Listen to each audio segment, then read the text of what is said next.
29 tugiye kuvugana ku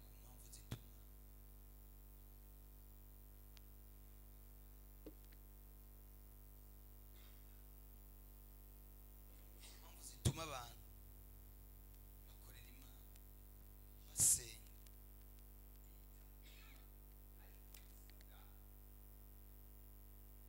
Kaba ari ikintu kiguma kibunyikiza.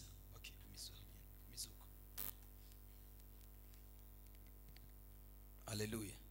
Urasenga, uratanga ibigira 10, uratanga amashikanwa, urumuririmbyi, urumusenzi, kandi bimazemo igihe kinini cyane, ariko ntiwavansa. Nibishoboka, ntabwo ushobora kwavansa n'ibikunda. Uja ku meza y'umwami baraguhanurira, ariko ibintu bikaguma bimeze kwa kundi koma.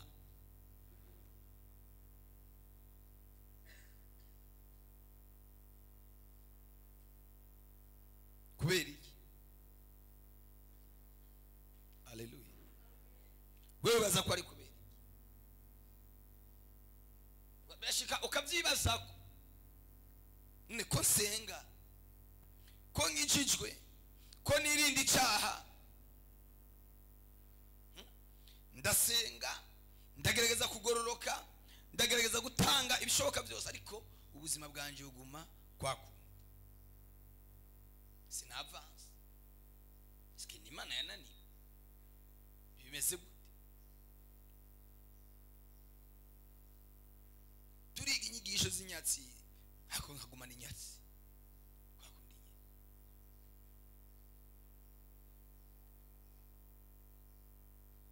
Baransengera nkaboko no munsi, ejo tugahurira mu nzira n'ivyo byari binyuzuye. Ngira gushika muhira nkasanga ibintu bimeze nabi. Kadusome ijambo kwanza.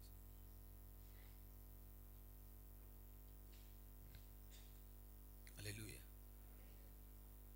Ari umumama umwe nzi tukiri muri Pentecote. Uwo mumama yakunda kuja muri crise y'abadayimoni. Abadayimoni bakamukubita, akabanza nko kurushengera, tukamara nk'ukwezi tumusengera, bigahera gasubira muhira. Kuva nkiri umwana ndamubona bamuzana ku rushengero, n'ubu barashaje no mukecuru. Bimeze uko nyene, byaranse guhera, byaranse, kandi arasenga. Nta kinduka, nta changement n'imwe. Haleluya. Hari amakuru atazi, hari amakuru adafise. Nariko ndasengera umuntu, uyo muntu n'umuntu afise amachance, afise amahirwe,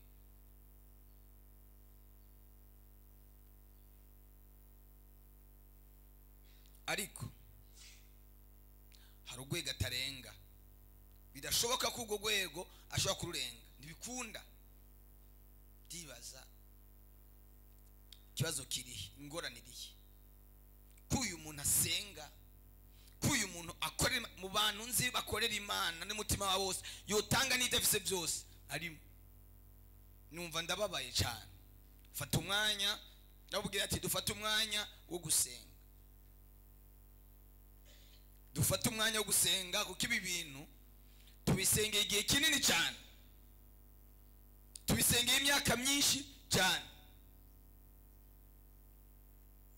imyaka irenze, kuva jewe dutangwe gusengana nawe irenze 10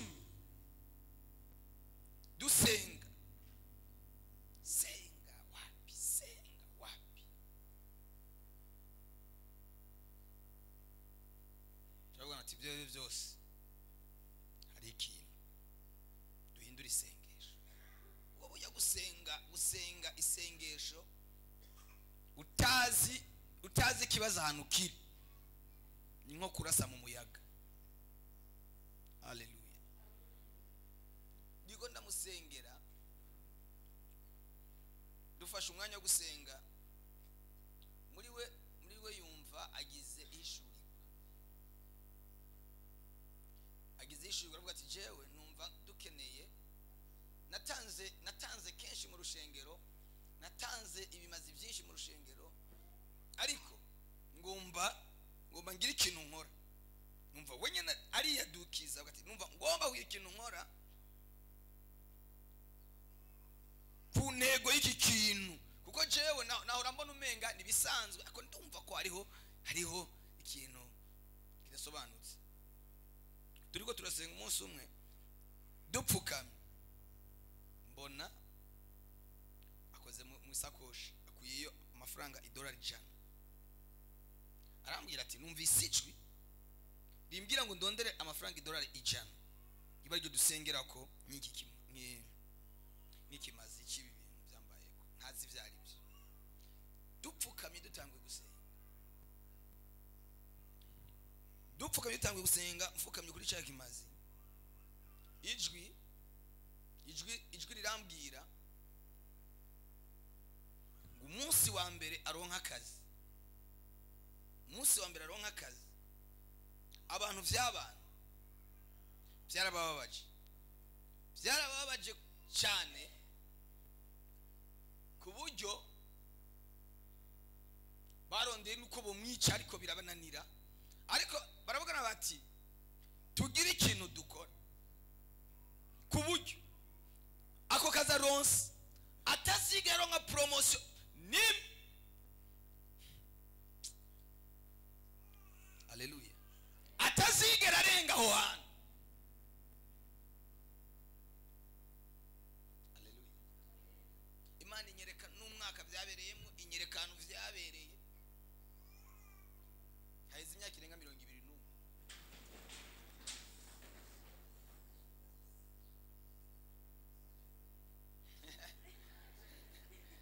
Umurozi yacerewe gutaha.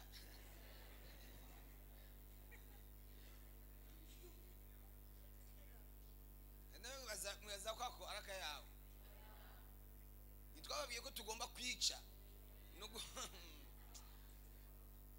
Jean Baptiste avuze ngo yacerewe gutaha. Hey,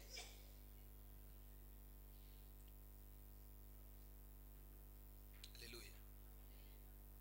Turiko turasenga, Imana inyereka bafasha amafaranga baja ku mupfumu ahantu Tanzania, bagenda bamuhamba ahantu mu kibira, bafashe impuzu ziwe, bafata ifoto, bafata imishatsi, ibintu byiwe byo ku mubiri wiwe, baragenda baja mu kibira ku mupfumu ahantu Tanzania.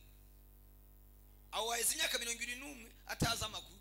Wewe yibaza ngo ibintu ko byanga, umva agize umuntu amwimvira bigize ngo biyeje mu ngiro byaba bipfuye, aca haguruka umuntu agwanya umuganga. Baja mu kibira, baja munsi y'igiti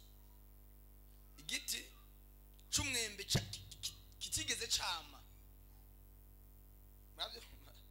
kitigeze cama, bahamba ivyo bintu nayo mafaranga n'ibindi bintu runaka bazanye, babihamba munsi y'ico giti kimaze imyaka myinshi kitama. Baravuga ngo uku giti kitama nikazogira ubuzima butagira ivyamwa, utagira imyaka 21 irarangiye. Haleluya. Kandi akakorera Imana. Turiko dusenga, mbona ikintu kimeze nka bombe kikubise muri cya kintu cya giti. Bana kujya abantu mwaravye za filime z'intambara, ariko kirashobora kubita bombe ku musozi, ukabona umusozi wose uraciye urasambutse. Nabonye umusozi uturika, cya giti kirarandurwa, ijwi ry'Imana rirambwira ngo aratabawe, kandi natabawe wenyine, kuko munsi y'ico giti ntihahambwe we gusa, hahambwa abantu benshi cyane baje guhamba munsi y'ico giti. Haleluya. Bundi gusenga kwawe ntabwo kuri ukize wowe wenyine, kubohoka kwawe ntabwo kuri ukize wowe wenyine, ukiza n'abandi babohanywe nawe. Haleluya. Ntumaranezero ndavuga ati bundi yo twasenze ibyiza n'ibitumbera kuri twebwe gusa. Amen. Nawe uriba ishurirwa rifadika rigaragara. Haleluya. Rifadika rigaragara. Ahitira aratabagwa. Imana irambwira ngo aratabawe. Ariko yagize ishurirwa nawe natwe tugira ishurirwa. Birakeneye ko abakozi b'Imana bagira ishurirwa nawe ukagira ishurirwa ryo ku buzima bwawe. Ntugapfe kuzatanga ibintu mu muyaga gusa. Tanga nimba gize icyo ukora ugitange ku ntego.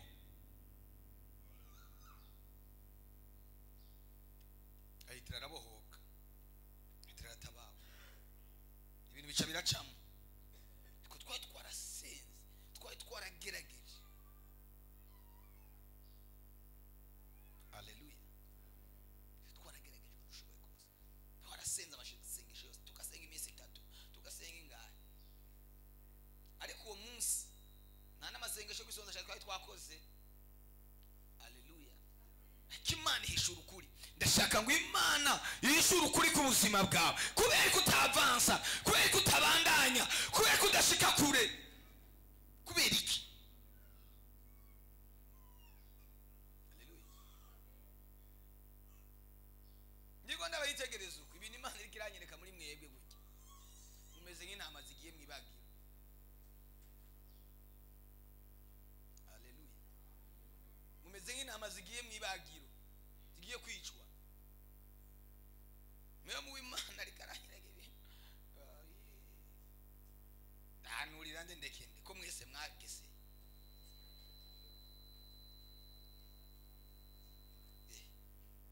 Era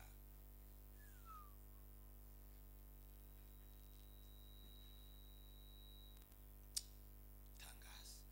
Nigitangaza.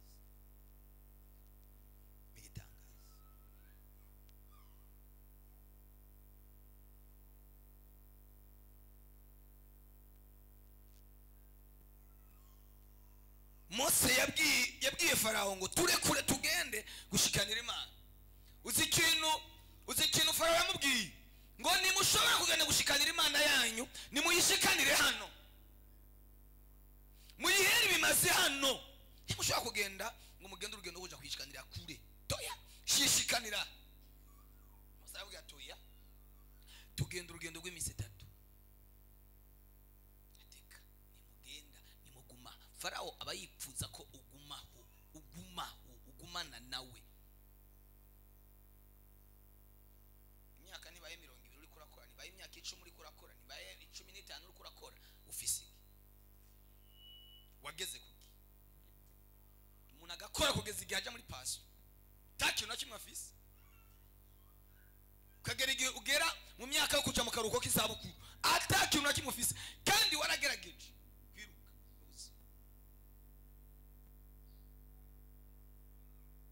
Wewe niwirutse n'ubuzima, niwagerageje kurondera ubuzima. Ufise iki? Kifadika wo kwirata uvuga ati ikintu byo kuri gikomeye mfise kirihe. Hari cyo ubona gifadika kigaragara. Niwirutse ukarara amajoro ukagenda bana umuntu agakora kugera igihe umuntu akabyuka saa 9 yiruka n'ubuzima. Umugabo wimbura akajya abandi. Ugasarura ibintu wabigeza mu biganza bikajya abandi. Umefanyise kitu wakorewe ibintu runaka. Ariko muri no minsi 3 uno munsi neje no kwa 6 nipfuza ibintu bisenyuka kugwa. Kiruka n'ubuzima wapi? Icari. Papa niwagerageje kurondera ubuzima wewe.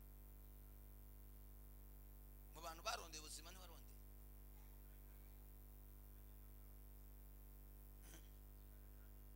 Hagarara gato. Byose byarahise wari ufise ibintu bikomeye bifu. Wamva ushaka navuze ngo akagasura afise nibyo yariye kera nayo handi ho hasigaye ari ze muratwenze itwengere nawe ibiri kuri wewe birabe ntivyoroheje bagukoreye amana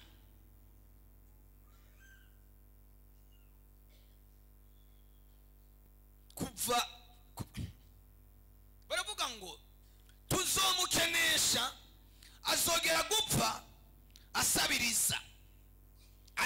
ibiganza abantu asaba n'uwatahaye. Inama zarakoranye z'abantu barenga 40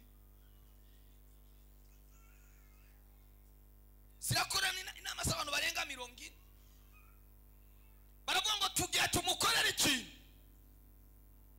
Bana ku isaha wewe ubura umuntu akomeye, ariko ntibyabujije yuko ibintu byawe bisenyuka.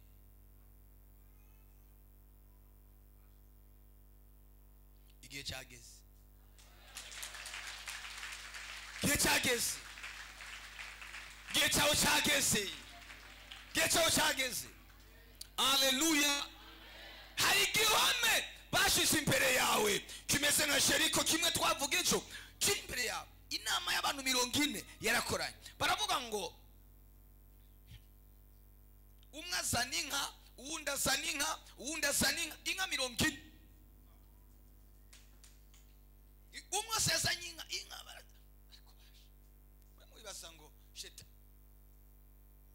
baravuga ngo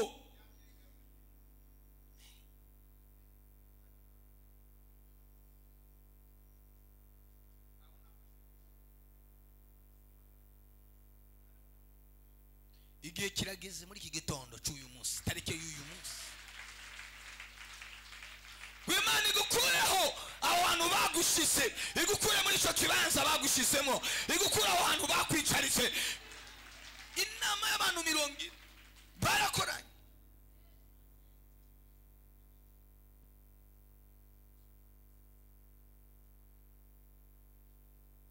Baravuga ngo tuzomubabaza azopfa yibonye. Kandi waragerageje ukukore ushoboye kose, urasenga wapi nibikunda. Hari ibintu biri imbere yawe ngo ni yarose miliyoni 30 mu kwezi guhera ziheze.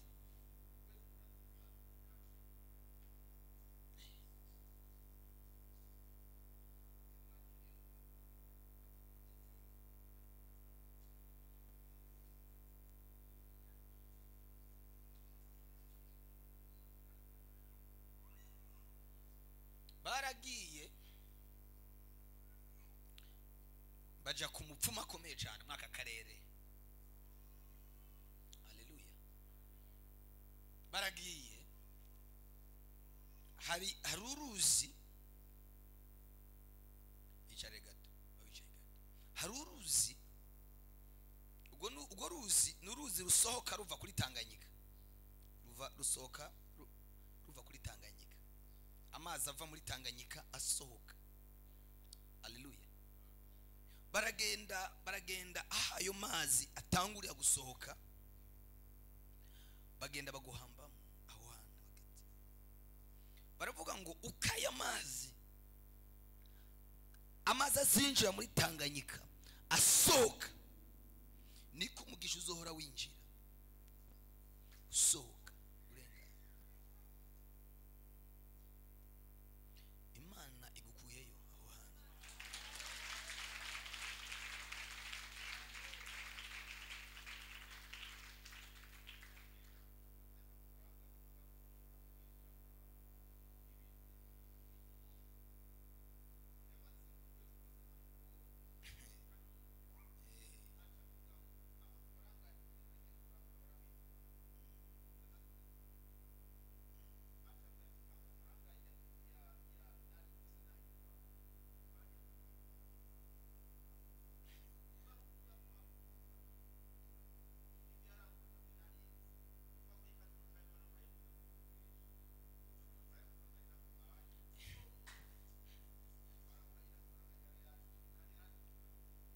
Atungiye ku nyenyeri yawe.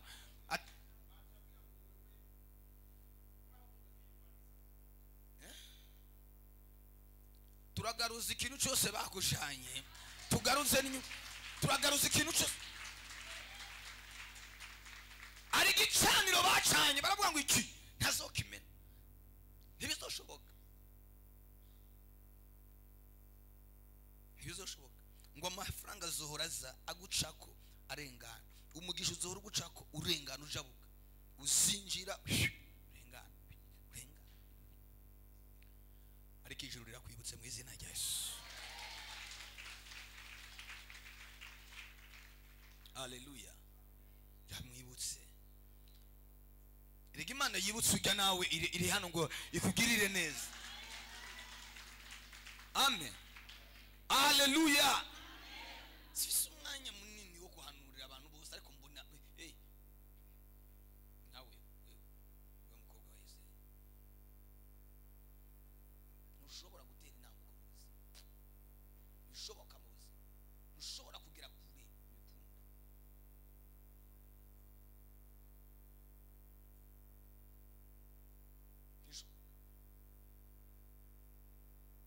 Barakwicaye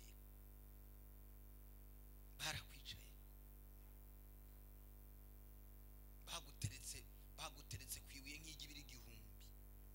Umuntu bafashe bakamujyamika ko nk'ibuye ry'ibiri igihumbi yosaganye. Barafashe ibintu bimwe bitandukanye byo kuri wewe barakwabura bakugereka ko ibuye nk'igibiri igihumbi. Cyo gituma mu buzima bwawe ntiwavanse ntutera intambuko. Iyo ugerageje gutera intambuko agire amahirwe ugira arapfa aricwa. Ntabwo nibishoboka gushobora kwa avanse. Nibishoboka. Iyo ugize amahirwe akagira umuntu akwiyumvirako nyuma y'iminsi ngahe biba bihagaze. Uronse akazi kaba karimo imitego. Ikintu cyose kiba kirimo nta rwego na rutoya ushobora kugira.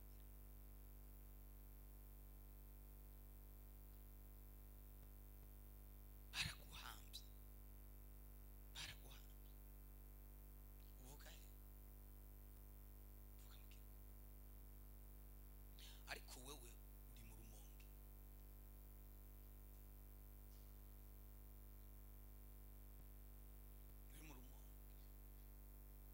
Tekereza umuntu bakamugura mu Kirungu bakamujyana mu rumonge.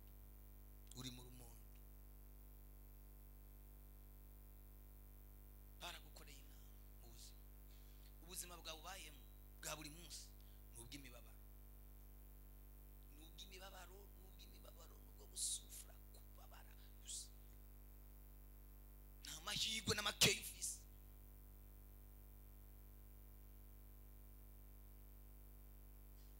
Barakuroze baraguhambye.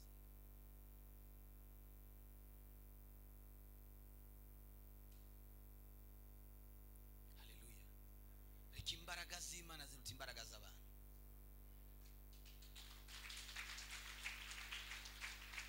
Uhoraho yakwibutse muri iki gitondo. Uhoraho yakwibutse muri iki gitondo. Uhoraho yakwibutse muri iki gitondo. Twazamura haleluya. Yakwibutse muri iki gitondo. Uhoraho yakwibutse.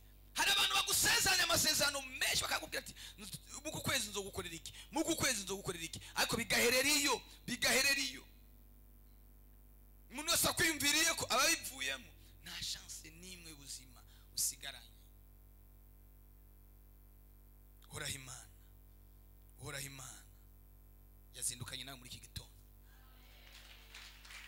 Umuntu wese ari muri iteraniro yizera Imana. Tuvuga amina. Wizera Imana.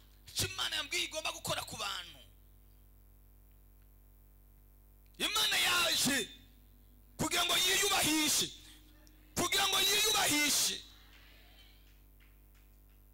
Haleluya. Kuri iyi si kugira ngo abantu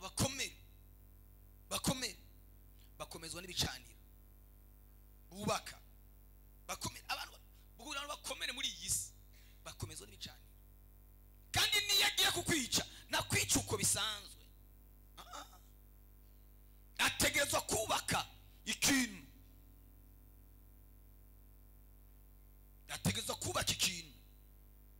Ntapfa kuroga gutyo gusa. Rabo rya mutamba inka 40.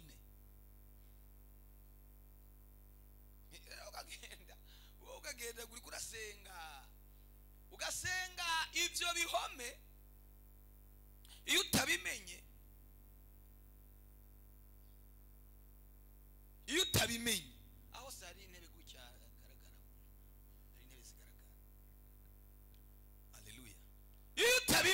ibyo bicaniro kugira icyo ukora nawe ku buzima bwawe, ku ntego y'icyo kintu, urasenga ibintu bikaguma bimeze kwa kundi. Amen. Dukeneye ishurirwa, dukeneye kumenya ibyakoretse ku buzima bwacu. Mwanya uragiye ntarasubije, reka nsome ijambo.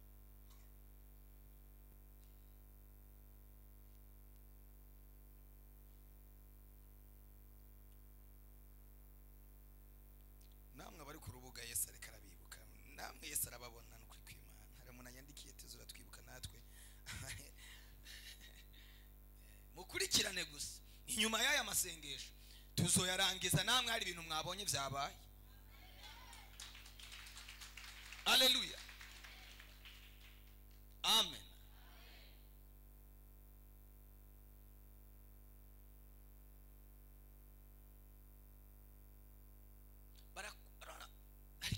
Hari ikintu umuntu amukorera, ukazamuka wagera hejuru gatonya, ugacushita ugasubira hasi, ugatangura ubuzima bushasha. Umuntu akamarika atangura bushasha, business ukoze irapfa, ikintu cyose ukoze kirapfa, wamuri kuratangura bushasha, wamuri kuratangura bushasha, wamuri kuratangura bushasha, wamuri kuratangura bushasha, wamuri mu buzima bw'ibintu bishasha.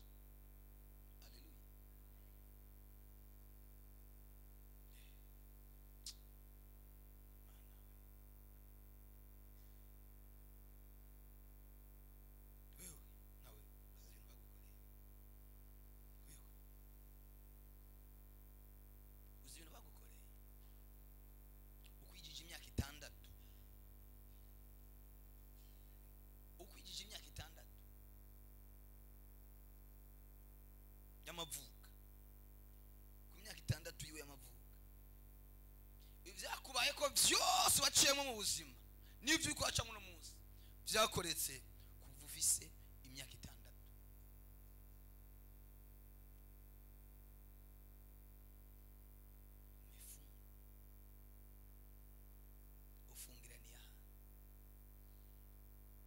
Ufungiraniye aha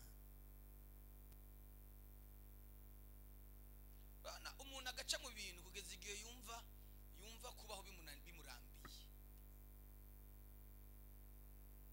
kumva kubaho birakunaniye, wumva wotumupfa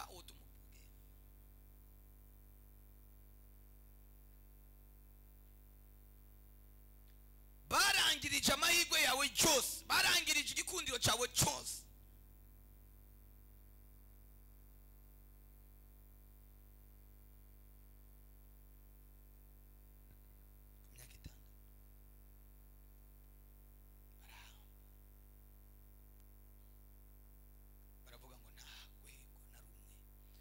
Uzopfa umutumbereye, ntibishoboka. Abarozi barahari aho hanze, barahari. Niyo mpamvu tugomba guhaguruka tugahangana n'ibyo bicaniro byabo. Baragira inama, akana kakira akana gatoya. Inyenyeri yawe yari inyenyeri hambaye, inyenyeri yawe yari inyenyeri yo kugera kure. Mahirwe yawe yose uyashikiriye aranyerera, iyo ushikiriye amahirwe aranyerera, iyo ushikiriye umugisha uranyerera, ntibikunde.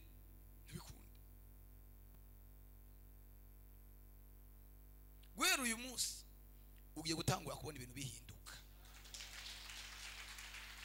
Nzi icyo ndiko ndavuga, nzi icyo ndiko mvuga. Hari icyo Imana yambwiye kuvuga ku bantu, icyo Imana yambwiye kuvuga ku bantu. Haleluya. Ibyo watambiwe udahari, mwe mu Imana niho yarabibona. Ikibazo ntiwari bwamenye ibyabaye, ariko mwe mu Imana agomba guhishura. Raba nk'uyu mukobwa wa Yesu, uzi ibintu bagukoreye,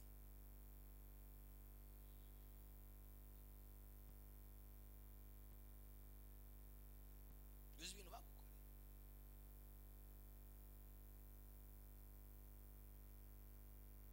Ahantu hose uciye umurozi arakubona. Umurozi wese, ahantu uciye umurozi wese arakurokariza akakubona. Icyo ugerageje gukora cyose baba bakibonye. Umugambi wose wo mugisha cyo kubuzima bwawe baba bawubonye. utagira amahirwe ngo uze hano muri repentance nta kintu wapfuye uvuyemo, nta kintu wapfuye uvuyemo, nta kintu na kimwe wapfuye ugezeko. kandi n'ubu abakugiriye nabi baricariho baguma banagura urutoki banagura urutoki banagura urutoki ngo tugerageze turaba.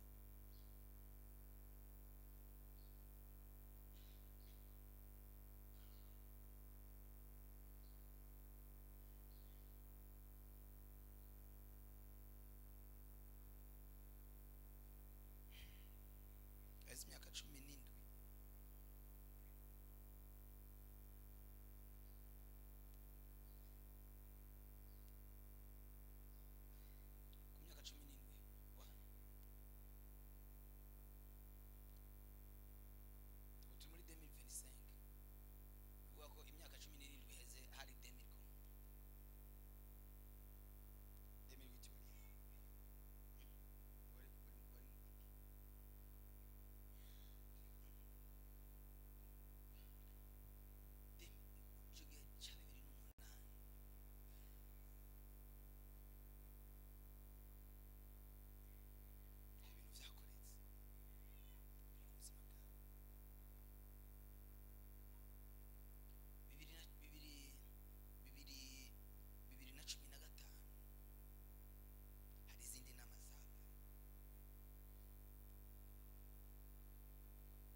cha Nyungwe kiri mu Rwanda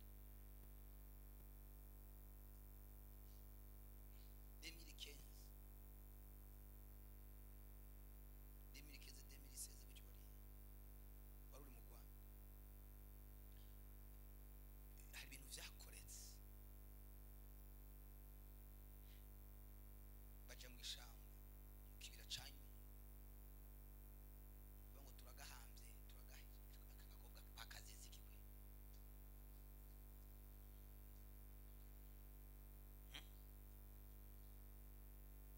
kandi umuntu yakugiriye nabi yari inshuti yawe, yari umuntu wo hafi, yari umuntu wo hafi, tubaza ko yogukorera ibyo bintu, yari umuntu wo mu muryango, yari umuntu wo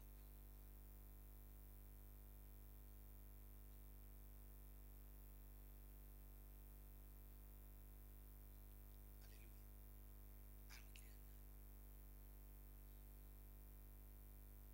Ariko Imana data wa twese, Imana nyina amahoro iragukuye mu maboko yiwe.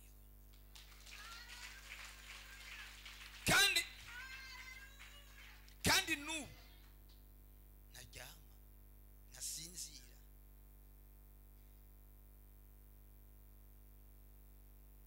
kuwa gatanu nk'uyu munsi yari ku mupfumu ku bwawe.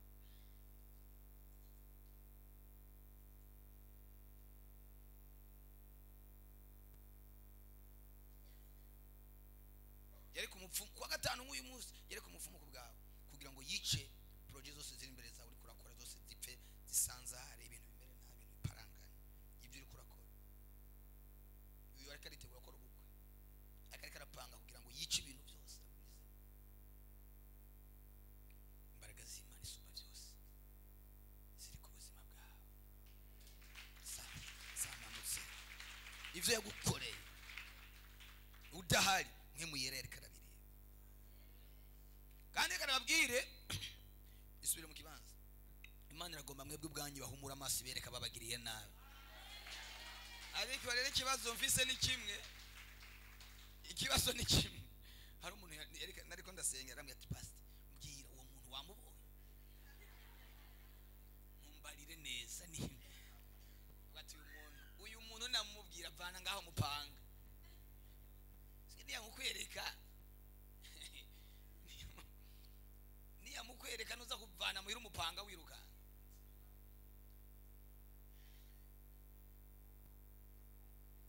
Yadusanze twigaragura mwiva idukura mazira tweza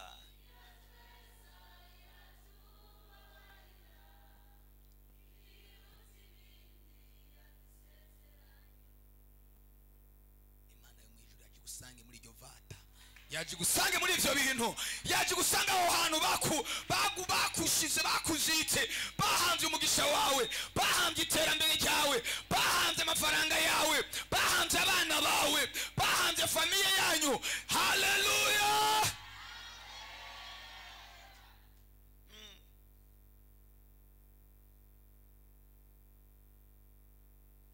Kagerageza ugashiramo ingufu zawe zose, ariko ku munota wa nyuma ibintu bigapfa. Umuntu wese azi ko hari amahigo yamucitse, turasenga ngo Imana yamusubize, turasenga ngo Imana yagusubize, turasenga ngo Imana yagusubize. Ndaguhanurira nambo byizeye ngo uvuge haleluya. Imana igusubiza amahigwe yawe, Imana igusubiza amahigwe yawe. Vuga amina. Imana igusubiza amahigwe yawe. Haleluya. Gusubiza amahigwe yawe, igusubize igikundiro cyawe, gusubize favere yawe, gusubize igikundiro cyawe. Vuga haleluya.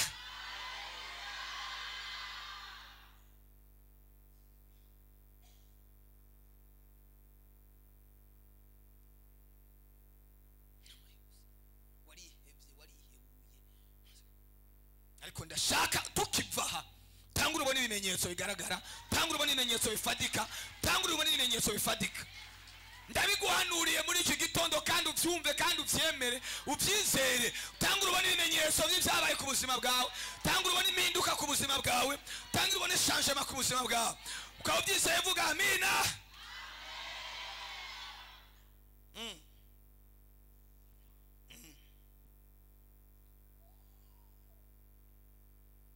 Umwaka ugira 38 Asa umwami w'Ubuyuda ari ku ngoma, niho Ahabu mwene Omuri yima mu Bisirayeli, amara imyaka 20 i Samariya aganza Abisirayeli.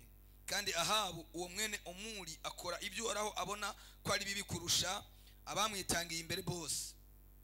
Kandi nkaho umenga byamubereye ibyoroshe kugendera mu ngeso za Yeroboamu mwene Nebati, agereka ko yabira Yezebeli umukobwa wa Etibayali umwami w'Abasidoni.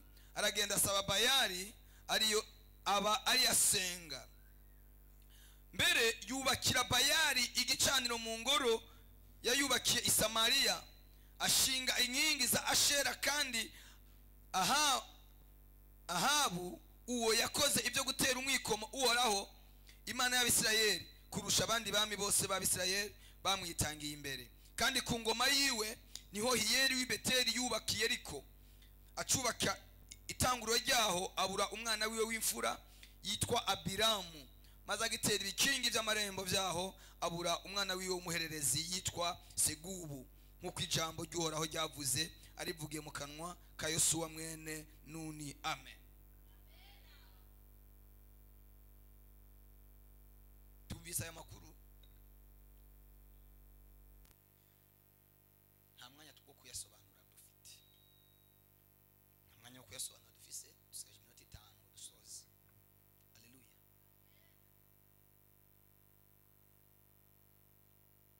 Yesu kwa gatandatu umunsi wo gusenga pe, igihe tuzotangura 6 kugeza saa 5 canke saa 4 bizovana.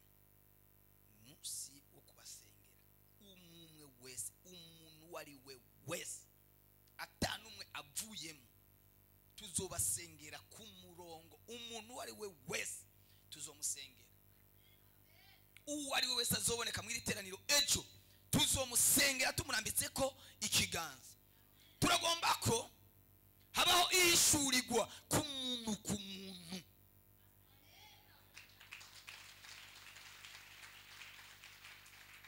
Niko turufata umwanya ngo dusenge, none nibishoboka amasaha mo kwiruka nayo nyine ngira garafise karande, nta kuntu yose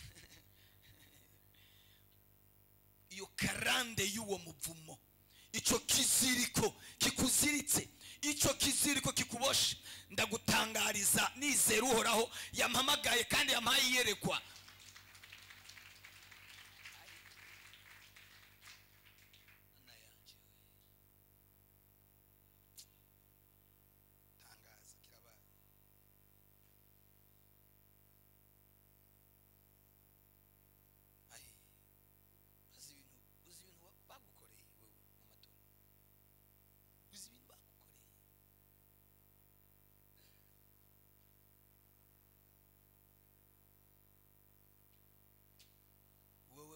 ubuzima shimira uhoraho.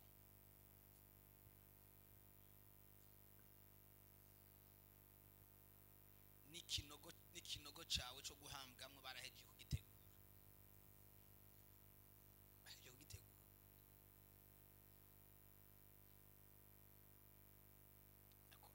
Abantu bameze gute kwe akakwimbira icobo. Imana ikurema ntiyari ahari, Imana igupangira ubuzima ntiyari ahari, ariko akavuga ngo umugambi w'Imana ndawuhagarika apfe hataragera. No, ntabwo ushobora ufa hataragera. Bigeze kurungika inzoka ngo gukomorere aho uryamye, buce basanga wapfuye. Iyo nzoka iraza uryamira gushakishira kubura. Iramushaka, iraza iramushakisha, iramubura, iramurondeza. Bari bayitumye ngo ihitire imukomora basanga yapfuye. Iramurondeza kubera urukundo Imana imukunda. Imana iradukunda basha, Imana iradukunda, yadukunze na kiguzi twe dutanze, yarabikoze kubw'urukundo rwe. Imana yo mu ijuru igukuye mu maboko yabo.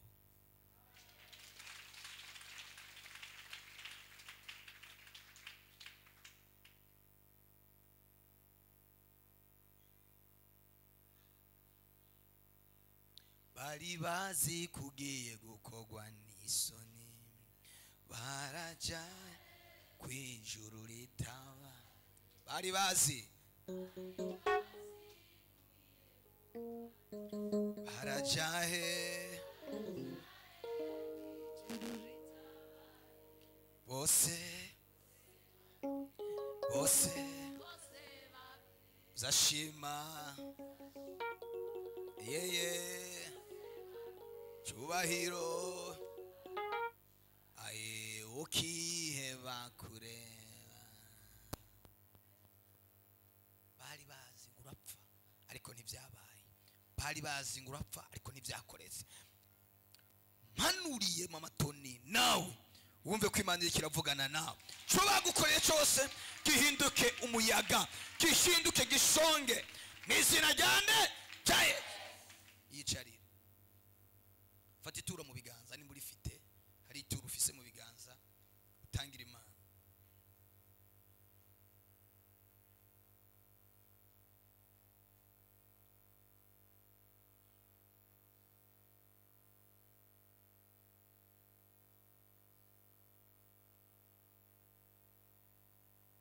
Umugabo Danieli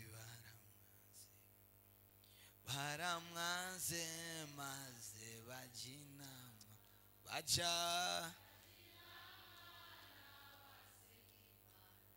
aye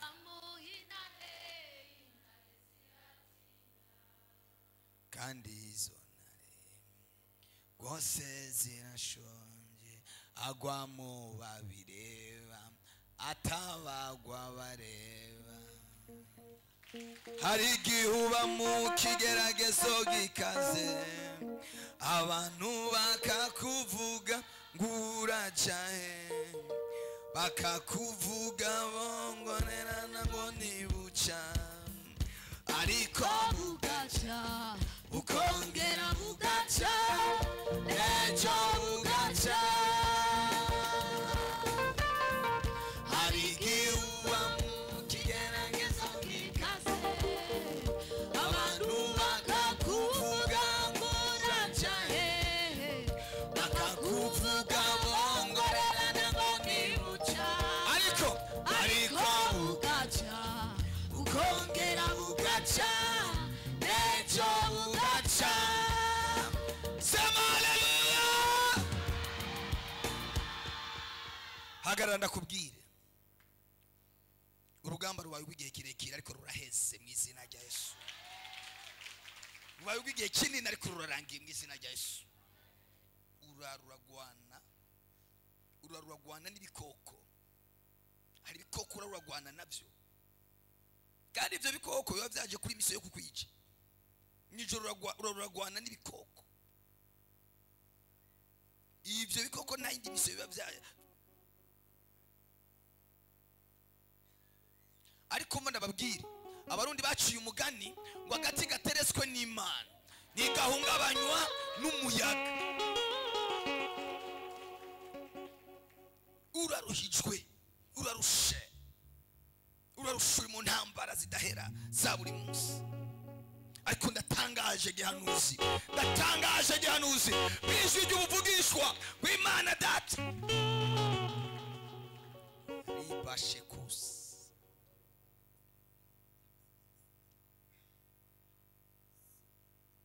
reboshayi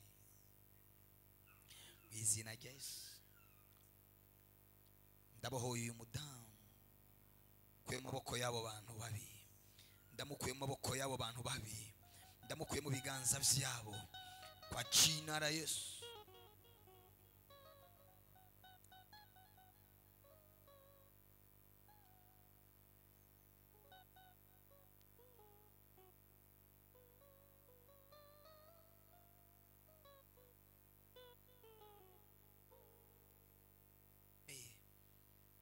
Kugira ngo uyu mwaka ntuwuheze, ariko izo nama zirapfuye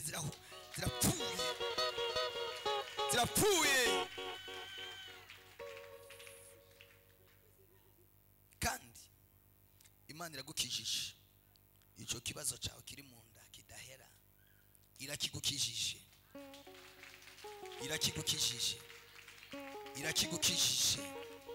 Icyo kibazo kiri mu nda cyaranse kurangira.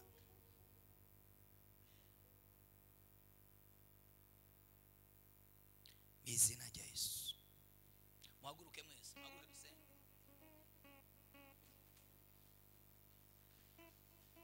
Ushaka gusenga, tanga urusenga Imana. Ndaguhaye akajyo ko gusenga gato. Ramande telebo sheketele.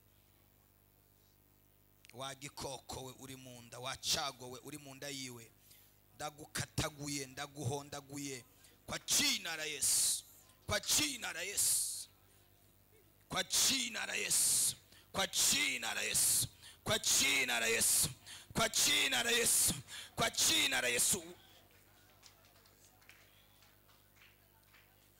kwa jina la Yesu.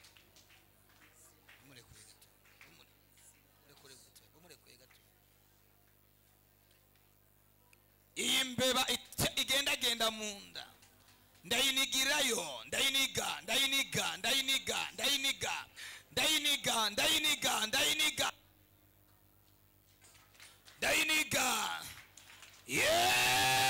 yelebo shekete. Rimwe kabiri gatatu mvuze ngo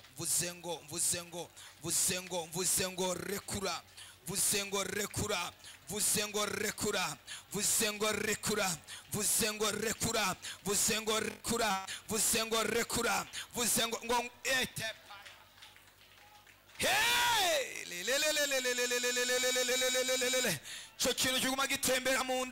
cyo kintu kiguma gitembera mu nda, Hey, Jesus.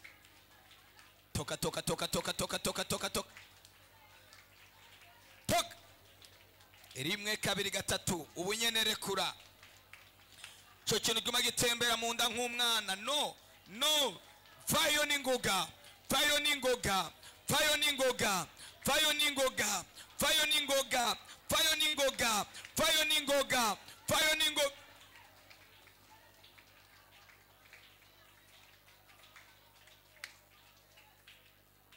Senga abana yagusenga kandi ushiremo imbaraga.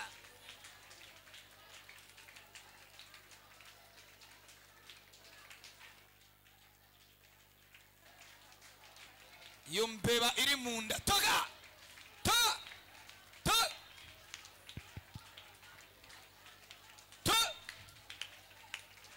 mu nda yiwe hari imbeba.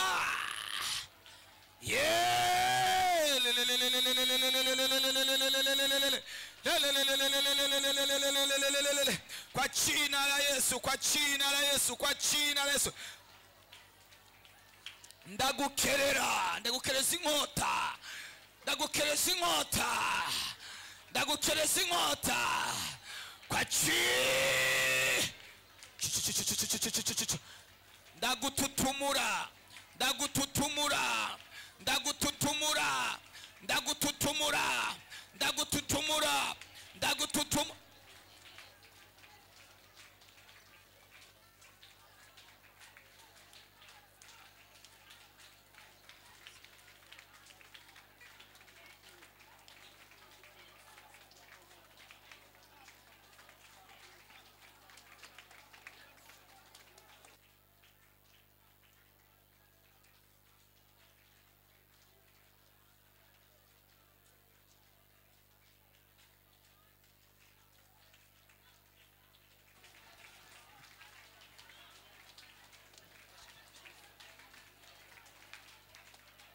Jesus, twakumenye wa murozi we.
Jesus.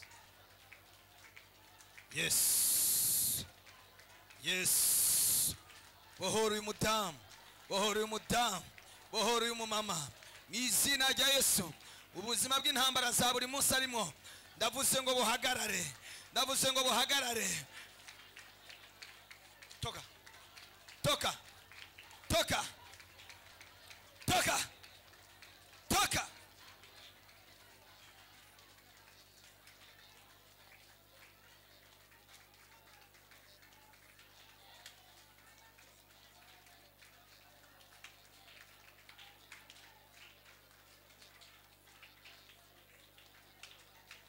Jesus. Ndamugaruye, ndamugaruye, ndamugaruye, ndamugaruye, ndamugaruye, ndamugaruye, ndamugaruye. Ibyo bamukoreye byose bimuveko.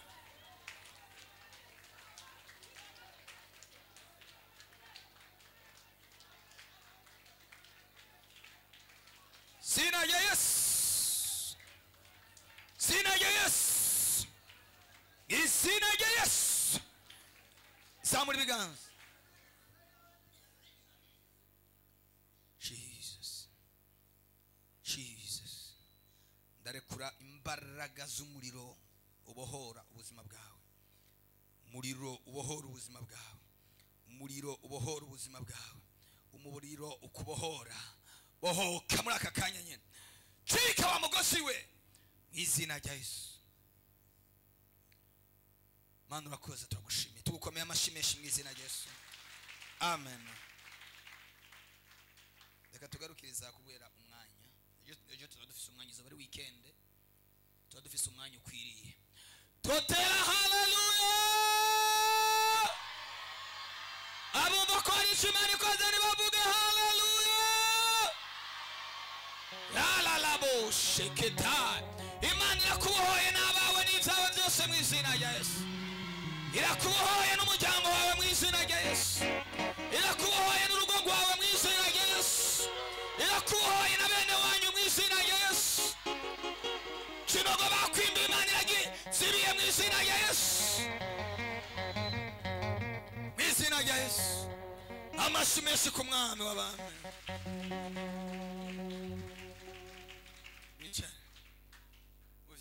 Ugiye kubona impinduka mu buzima bwawe, ugiye kubona impinduka ku buzima bwawe. Imana igiye kuza nk'umuhoza ubuzima bwawe.